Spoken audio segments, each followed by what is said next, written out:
Bom, pessoal, vamos falar da prova do Enem, área de linguagens. A área de linguagens está ultimamente, pelo menos nos últimos 3 Enems, caindo bastante sobre figuras de linguagem, ter muita atenção quanto à ironia, que é você estabelecer uma ideia que seja diferente da expectativa do leitor ou do espectador. Você também tem a parte de metáforas, que isso para análise textual é muito importante, você perceber a observação de comparações indiretas, sem os conectivos tal qual, como, e também a presença de, dentro da área de linguagens e de interpretação, a presença de muitos artigos jornalísticos que envolvem temas sobre o cotidiano, sobre ciências e sobre a área tecnológica. Esses tópicos, por que são importantes serem mencionados? Porque eles podem aparecer na sua prova de redação. Então, você vai ter uma conexão, às vezes, entre a prova de redação e a prova de linguagens. Os temas abordados em uma prova surgem, às vezes, como opções argumentativas na outra prova. A prova de linguagens ainda, vamos abordar a parte de literatura, e literatura você tem que ficar atento com alguns períodos literários que são mais recorrentes. Então, ter atenção cronologicamente no romantismo, com as questões de idealização da figura feminina, idealização da natureza e nacionalismo. Dentro do período do realismo e naturalismo, é o segundo tópico que mais cai, então ter atenção com autores como Machado de Assis. Machado de Assis ele aborda muito a sociedade carioca dos anos de 1800, e a Luiz Azevedo, da obra O Cortiço, que muitos de vocês já tiveram contato por algum exame vestibular cobrar normalmente essa prova, essa obra, e o Cortiço tem um aspecto muito importante, que é observar o princípio da favelização do Rio de Janeiro. Então esse tópico ele é demasiadamente importante dentro da literatura, pois aborda um aspecto social muito importante, e dentro da redação tem um aspecto da urbanização e favelização. Estamos com uma obra do final do século XIX, então ela tem um aspecto social e histórico muito importante. Bom, e o tópico que mais cai nas provas do Enem é o modernismo. Modernismo que vai desde 1922, Semana de Arte Moderna, até meados dos anos 70, sendo considerado até por alguns escritores presente até hoje em nossa arte literária. E o modernismo, ele aborda aspectos como liberdade estrutural, liberdade temática e, tenha muita atenção, autores são muitos, então você vai pegar alguns exemplos de cada período.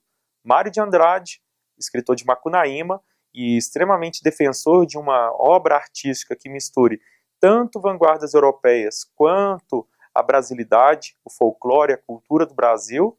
Ter atenção com Oswald de Andrade, que quebra completamente a estrutura textual, ou seja, verso livre, verso branco, e dentro ainda da primeira fase, Manuel Bandeira, que já apareceu aí em no mínimo 5 questões nos últimos 10 Enems.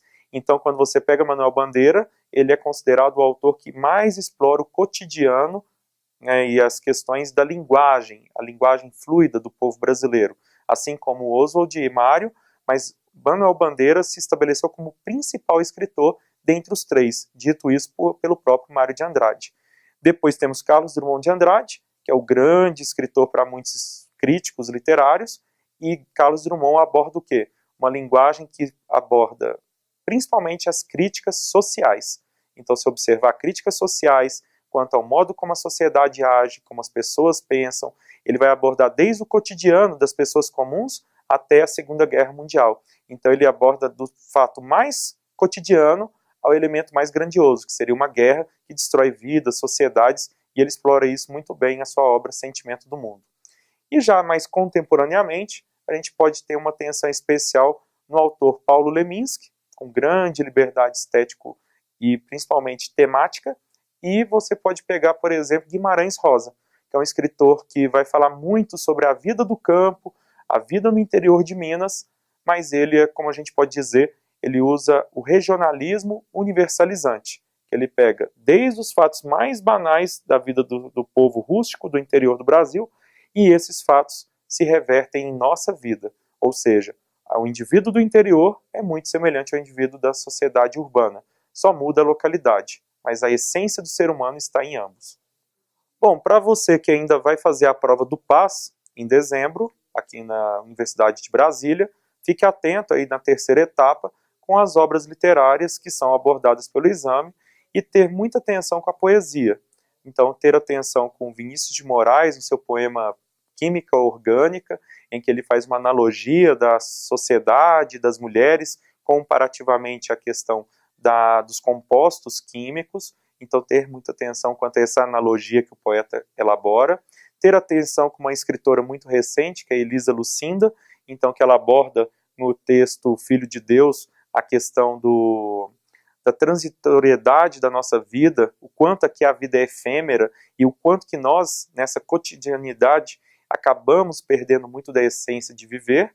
Ter atenção com Manuel de Barros, que é um escritor que falecido há poucos anos e é de uma sagacidade tremenda quando ele aborda a questão das coisas mais minúsculas da vida com a grandiosidade da existência. Então, ter atenção que o existencialismo é um tema recorrente em todos esses escritores.